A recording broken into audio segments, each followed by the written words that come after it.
Hi everyone, so sorry, this is a really quick one on compound interest. I'll try and do a little one that's a little bit longer and a bit more detail at some of the point. Okay, so compound interest, you will either hear about compound or simple interest. So simple interest is if I put my money in, if I put £40 in at 5%, over 3 years I would get 5% of 40 is £2, okay? And over 3 years, I would get £6 interest, so I would get £2 interest each year because of my original amount. However, compound interest works differently. So if I had, say I put my £40 in and my compound interest is 5%, what would happen is at the end of the first year, my 5% would be £2, okay? But then I would have £42 in total in my account. So the next year I would then get 5% on my £42, which is £2.10. So after the next year, I would then have £44.10p. And then the next year, I would then get 5% on that one. So you accumulate your money differently than if you have it in simple interest. Okay, so having a look at how we use. So I've got £8,000, always remember units, in savings account, I wish, but we'll just use this for purposes at the moment. And I'm earning 5% compound interest for 3 years. Okay. So I start with my 8,000 and then I times it. Now, to work out my number that I'm going to put in, I look at my interest and I start off with the number 100 and then I add my interest on. So 100 plus 5 is 105 and then I put my dot after the 1. Okay, so it would be 1.05. And then my indice up here, I put for how many years. So it's 3 years, so my 3 is going to go up here. So in your calculator, oops, there is some random mode on that. I'd put 8,000 times 1.05. And then for those of you who aren't sure, there's this button here that you would then push, and then the 3, and then hopefully, I don't know what's on my calculator screen, I apologise, I've got 9,261. So after 3 years of that interest, I would have £9,261. Now, have a look at the question you'll be given. It might say to you, what is the total in the savings account at the end of the 3 years? Which you would then put 9,261. However, they might ask, what is the interest that is earned in the account during the 3 years? Now, I had someone in my class the other day actually ask, what is interest? Well, you start with money, you put it into the bank, and in theory, you're lending the bank your money because they can then use that money to fund other people within the bank situation. So what then happens is they then pay you interest. So they almost like pay you for borrowing your money, and the percentage may change. Okay, so this is money that's actually given to you by the bank for you leaving your money into your account. So if I had to work out the amount of interest, I've ended up with 9,261, but I started with 8,000. So if I take it away, so what I'm basically doing is finding the difference. What did I start with and what have I ended up with? I've ended up with £1,261. So if the question was how much interest was earned over the 3 years, then the answer would be 1,261. Okay, let's have a look at another one. Okay, so quite often you'll see them with houses because houses tend to go up in value.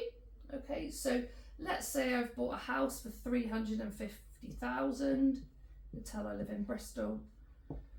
Normal house prices. Okay, and in the first year, it's going to increase by 4%.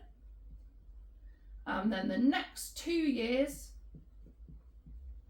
it increases by 2.5% the value of the house. Okay, now the nice thing is you don't have to work out the 4% and then separately work out the 2.5. So what you can do is put in your 350,000 and then we work out how we're going to put our interest numbers. So 100 plus 4 is 104, 100 plus 2.5 is 102.5. I then place, okay, so you divide it by 100 to get your percentage number. So I've got 104 at 1 year, so I don't need to put anything on there. And then I've got 2.5%, so it goes in as 1.25 at 2 years. So I put my indices in, and then I chuck it into my calculator. Times 1.4 into 2 years. Okay, and then I've ended up with this number here. So I've ended up with £382,427.50. Okay. So the question might be, how much has the value of the house increased within the 3 years? So you would then work out the difference between these ones. So you would take away what you started with, and you would have £32,427.50. Okay, now it's not always for increasing. You might see something called depreciation. Okay, and depreciation is when you actually lose money on something. So houses tend to gain in value, but things like cars, sadly, unless they're an absolute classic and eventually they go up in price, then basically as soon as you drive a brand new car for forecourt, you lose money from depreciation. And as you think, as a car gets older, the motor's being used more, it's being driven further, you've got wear and tear on it, so actually it's worth less money. So what you've started you pay for, actually in a few years time you're not going to get back what you paid for your car. So let's have a look. Let's say I bought a car for £15,000 and it's going to depreciate for the first 3 years. It's going to depreciate at 3%. Now, so I'm not increasing it. So this time for depreciation, I start with my 100, but I take away 3, which leaves me with 97. Okay. And instead of putting the 1 in front, I then would have my 0.97. Okay. So I would take it away from the 100. I would now then put this in. And I said for 3 years, so I put my indices. Okay, so put my number into my calculator. And I end up with 13,690, 0.95, so basically 10p. Okay, and it might be what is the car worth after 3 years, which you would put this in, or it might be say how much what's the amount of money lost on the car. So actually what you can then do is do this number that you started with and take it away, and that will give you your depreciation. Now you can have some things where it works that you get both, okay, especially in the housing market, and I think you might be parents or carers would have realised this in the last few years, it's all gone a little bit chaotic at times. So say I had a house at £260,000, and for the first, let's say 3 years, the price has gone up at 5% a year, okay? But then it had 2 years, because it was a housing boom and the price has gone up too high, they've had to come down, and actually you're losing money on your, well, not losing money, but the growth had slowed down, and let's say house prices then dropped to a depreciation at 1.5%. Okay, so I'd have 260,000. And then I'm adding the 5 on because it's going up, so that would be 105 divided by 100 is 1.05 times 1.05, and that's for 3 years, so my indices at 3 years, times, and then here I've got 100, take away 1.5, which is 98.5, so it's going to be 0.985 because I've gone away, I've taken it from 100 and then divided it by 100. So I'm going to have times 0.985, and that's for 2 years. Okay, and then I put that into my calculator.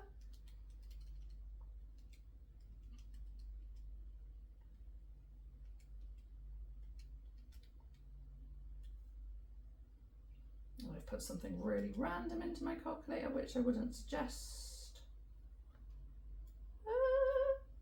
Hold on there, people. Maybe you might have got it quicker than me. Have a go, put it into your calculator, see if you can beat me. To the 3 times 0.9, and it's still doing it. I do not know what's going on with my calculator. Let's try it again.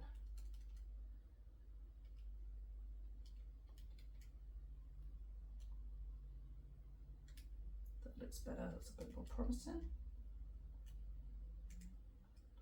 and I've ended up with 292,020.7461. Obviously we're working in money terms, and don't have half pennies or anything anymore, so we're looking for 2 decimal places because you're looking in pence. Though sometimes the question may request a different way. They might say significant figures to the nearest pound. Okay, so we look at here, the 6 makes the 4 go up. So after the 5 years, the house would be 292,020 pence.